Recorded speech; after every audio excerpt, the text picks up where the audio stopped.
नमस्कार दोस्तों। पिछले महीने देश में एक नया मुद्दा छिड़ गया था, इंडिया या भारत कि देश का नाम आखिर में होना क्या चाहिए। तो आइए इस वीडियो में समझते हैं कि कंट्रोवर्सी है क्या।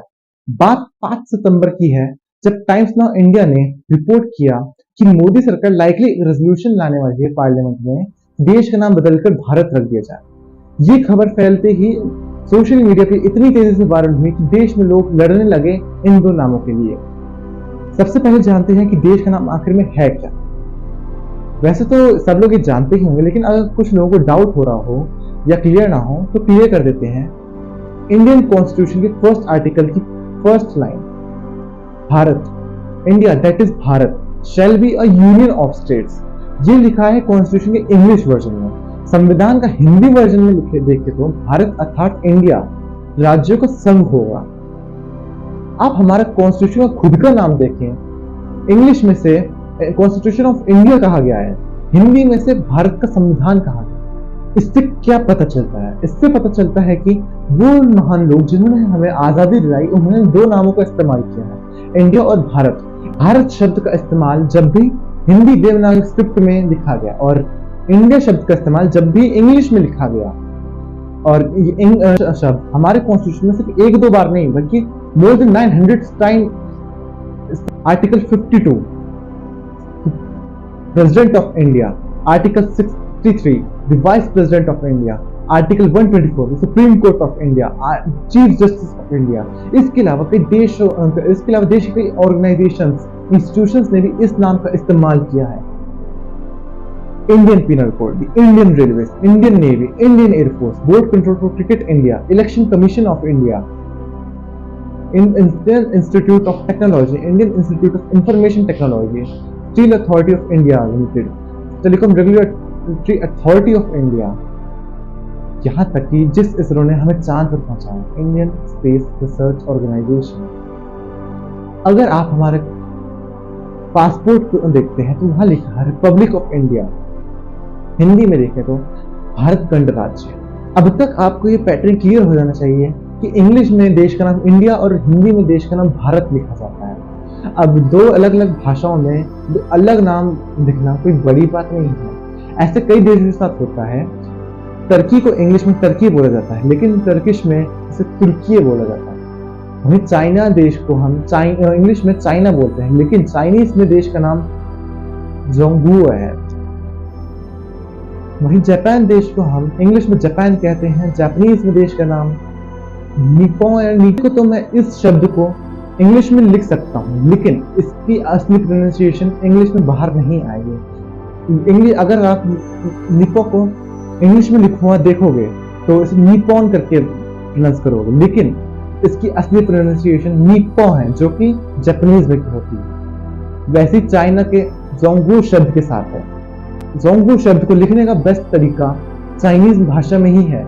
यही दिक्कत भारत के साथ भी है। जो लोग भारत की असली प्रोनाउंसिएशन नहीं जानते, वो उसको भारत करके भी प्रोनाउंस कर सकते हैं। इसको लिखने को तो मैं BHARAT इंग्लिश में लिख सकता हूँ, लेकिन जो इंग्लिश या अमेरिकन है वो उसको भारत कहकर भी पुकार सकते हैं, या फिर जो जिन्हें उसकी प्रोनाउंसिएशन नहीं पता उसे प्रोनाउंस करेगा।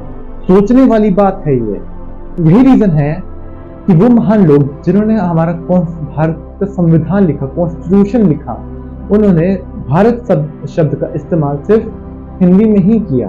मुझे इन दो नामों से प्रॉब्लम तो नहीं है। किसी को हिंदुस्तान शब्द अच्छा, किसी को इंडिया शब्द अच्छा, किसी को भारत शब्द अच्छा लगता है, लेकिन प्रॉब्लम तब शुरू होती है जब आप एक नाम के लिए दूसरे नाम के खिलाफ नफरत फैलाना शुरू कर देते हैं, एक नाम के लिए दूसरे नाम को बदनाम करने लगते हैं। बीजेपी पॉलिटिशियन हरनाथ सिंह यादव का कहना था कि इंडिया शब्द एक गाली है जो हमें अंग्रेजों ने दी है। ये कहना कि इंडिया शब्द अंग्रेजों द्वारा दिया गया है जरासर गलत है। ये एक झूठी खबर फैलाई जा रही है इनके द्वारा। सोचो जरा, ये इंडिया नाम हमारे कितने करोड़ों देशवासियों के अंदर बसता है। जिस नाम पे हमारे फ्रीडम फाइटर्स ने हमें आजादी दिलाई, वो नाम आज इनके लिए गाली बन गई।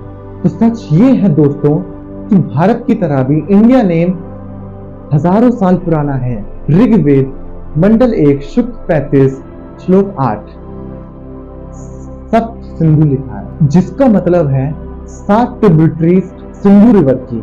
बात कुछ ऐसी है, ओल्ड पर्शियन भाषा में सिंधु को हिंदू करके प्रोनाउंस करा जाता था। 516 बीसी में पर्शियन एक्यूमेनेट रूलर डेरियस वन के अंडर सिंधु वैली को कॉन्कर कर लेते हैं। एक्यूमेनेट एम्पायर एक एम्पायर था जो पर्शिया में उस टाइम एग्जिस्ट करता था और डेरियस वन इस एम्पायर के रूलर थे, थर्ड रूलर थे आफ्टर साइरस एंड कैम्बाइसिस। ये जो ग्रीक लोग हैं इन्हें हिंद की नॉलेज भी इन्हीं एक्यूमेनेट से मिलती थी और ये एच को प्रोनाउंस नहीं कर पाते थे, इसलिए सिंधु बन जाता है इंडस। जब तक 3rd सेंचुरी बीसी में मैसेडोनियन राजा अलेक्जेंडर इंडिया को इन्वेड करते हैं, तब तक इंडिया शब्द का ऑलरेडी प्रयोग किया जाने लग रहा था। इंडिया शब्द इंडस नदी के पार वाले रीजन को डिस्क्राइब करने के लिए प्रयोग किया जा रहा था। 1st सेंचुरी एडी के अराउंड पर्शिया में स्थान सफिक्स है उसे ऐड कर दिया जाता है, तो यहां से शब्द बनता है हिंदुस्तान। स्थान बेसिकली किसी कंट्री या रीजन को डिस्क्राइब करने के लिए है। यहां से ये कहा जा सकता है कि इंडिया, भारत, हिंद, हिंदुस्तान ये सारे ही शब्द हजारों साल से भी ज्यादा पुराने हैं और हिंद, हिंदू, हिंदुस्तान ये पर्शिया से निकले हुए शब्द है और इंडिया ग्रीक से। बाकी मुझे इन नामों से कोई आपत्ति नहीं है, ये सारे ही नाम अच्छे हैं।